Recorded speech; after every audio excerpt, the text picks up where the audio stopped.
বুঝলে? তো আজকে আমরা কোথায় এটা? কাঠিয়া কাঠিয়া বাবা বাবা আশ্রম। তো এর আগেও একবার এসেছিলাম, খুব সুন্দর পরিবেশ। তখন মানে কী বলবো, আমাদের ভাগ্য খুব খারাপ, কিন্তু আশেপাশের ভিউটা খুব সুন্দর একদম। আর আমার গিন্নি তো পুরো চশমা পরে ফিদা হয়ে গেছে। তো নুকু বাবা এসে, যে নুকু বাবা তখন ছিল হাই না যখন করো। আমরা এসেছি। হাই হাই করো, হাই হাই করো। হুম। তো এবার ব্যাপারটা হচ্ছে, খুব সুন্দর পরিবেশ, ভালো একদম।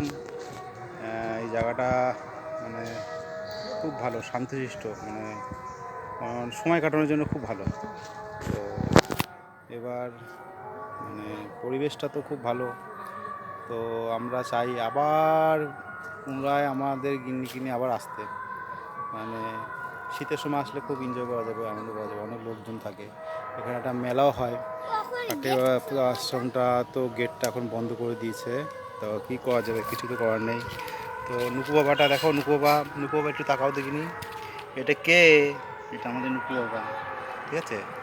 তো এবার হচ্ছে আমরা ঠিক অন্যান্য ঠাকুরের উদ্দেশ্যে বেরোবো এখন যাওয়ার জন্য। হুম, দেখি এখন মেন ঠাকুরের উদ্দেশ্যে বেরোবো, ঠাকুর দেখতে। তো এবার চলো নাকি, চলো। কাটা দিয়ে দাও, কাটা।